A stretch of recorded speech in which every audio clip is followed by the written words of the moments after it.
So of course, like going into a new country and having these people as your parents was like the most terrifying thing, and I was like, I can't do it. And then like one of the workers there, she like sat me down. She's like, Maia, listen to me. This is the most important decision of your life. If you're not gonna say no, if you're gonna say no, like she's like just threatening me with like a whole bunch of things of like, you will never amount to anything. You're gonna just like whatever. Like we're gonna have to send you to like the adult orphanage, and you're gonna blah blah blah. But that kind of scared me a lot. So I was like, okay, I'll go.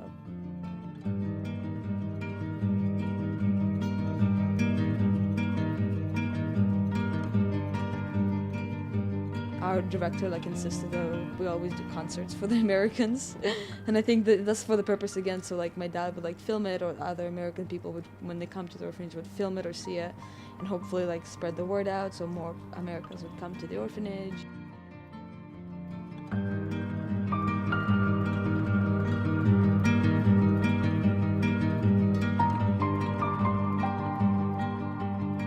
We never talked about details. I don't know exactly what happened to Maia when she was a young woman, or a young girl. She was really a young girl in Russia. She never told me any detailed stories. I don't know. I know about the orphanage. I know stories from the orphanage. I don't know detail. I don't know the dark side. So that all came out in her paintings. You know, that's present in her paintings, but she never was willing to discuss particulars, and as a matter of fact, for a long time, avoided having any representational imagery in her work. I think Maia maybe, I don't know that she struggled with it, but I think it's for all of us artists how to talk about what we paint, because it does come from a deep place. And you know, you don't necessarily want to tell everybody what the tragedies or problems or issues are in your life, but you do need to, call on those kinds of experiences in order to make your work, because how do you make work about something that you don't know?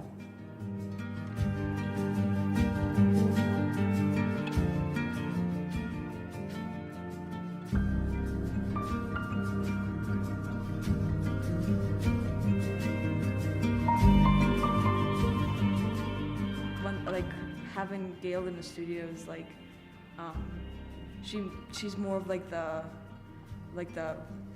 type of person who tells you like it is, and she also always makes you question yourself, which is, I think, is very important. Just because in the studio in general, for me anyways, like doubt and the unknown are the biggest components of like my studio time. Like doubt is like inevitable. Doubt is in everything. And Gail again just like supports that with constant questioning of like your content, your subject matter, your whatever. And she's just like, I don't want to hear anything about your personal life, but she does. She totally does. You just have to. She just teaches you how to talk about your work as well in like a very specific way.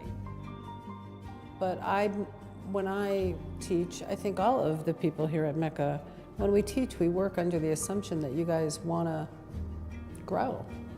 And so I'm like a coach. I don't know that I'm so, people say I'm always so strict, but I'm just like a coach. Like if you were going to learn how to play a sport, your coach would be like, no, do 10 more stretches. You're not going to be able to do that if you don't do 10 more stretches. And so that's kind of that's how else are you going to learn how to do it?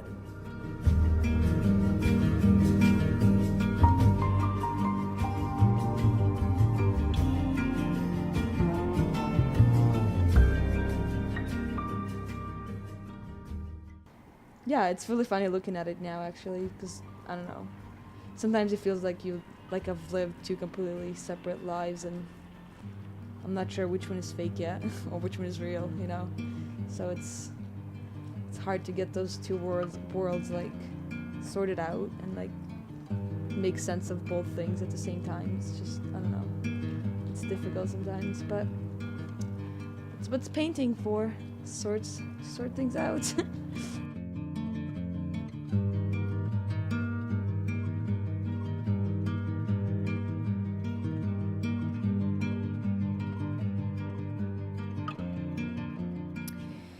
Oh, huge change. You know, when I first started working with her, she had a whole set of preconceived ideas about what art was supposed to be, what painting was supposed to look like, how you were supposed to draw, what your approach to work should be. And so a lot of working with Maia was helping her find her own process and helping her to accept it. You know, that she's an individual and she's going to have her own way of thinking about work. And, you know, hopefully every artist, when they're making work, surprises themselves, right? It's not about something that you've already seen. It's about something that you've never seen before, whether you've made it or somebody else has made it. That's what makes it interesting. I mean, with Honor, I consider Honor like the mom of the painting department, where she's very, she obviously, she approaches you and the subject of your paintings and your paintings in general in a very, like, gentle, understanding way. But she's still always able to get to, like, the core of, like, your personal things and then your paintings, which are sometimes very different for some painters. And I think she understands that as well. So some days in the studio you talk purely about technical things, you know, what's working in the painting, what's not working, and other days you're just like, I don't know what I'm doing. And you like cry your face off.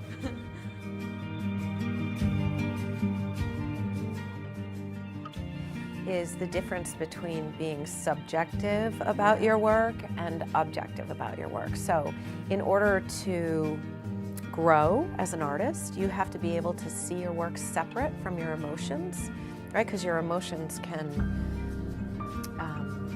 prevent you from seeing clearly the decisions that you're making sometimes, right? Because you might, you know, be feeling really sad about something and you're pouring all that sadness into the work, and so you're really attached to the work because it embodies that. But the reality is the people who look at the work might, you know, that may not be their experience. So you have to be able to see the work as if you didn't make it, as if it's separate from you, to see if it's actually delivering the content that you're interested in.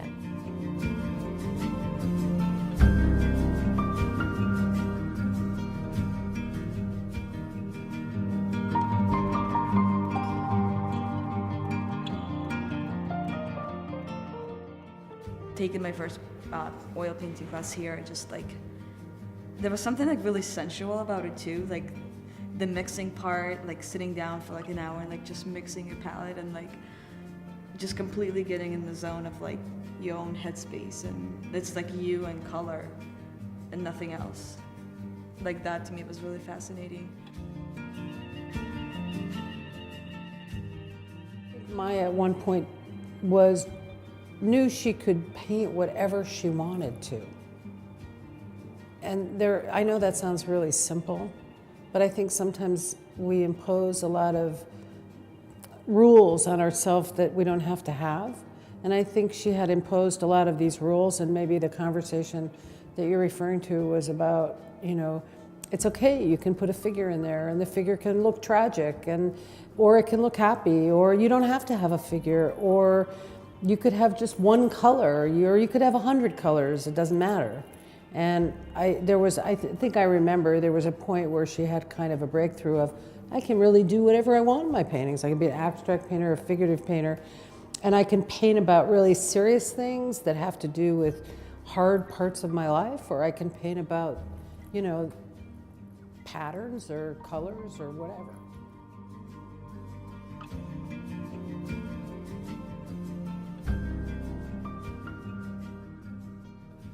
She was struggling with some home issues, and so I also sort of, I remember I got her to move in. She was commuting almost 2 hours in each direction to come to school during the day, and she couldn't really do her homework at home either, and I was like, this is ridiculous. Let's find out if you can, you know, be a resident of the college. So sure enough, we got her a dorm room. Like I don't think I understood how strangers or even teachers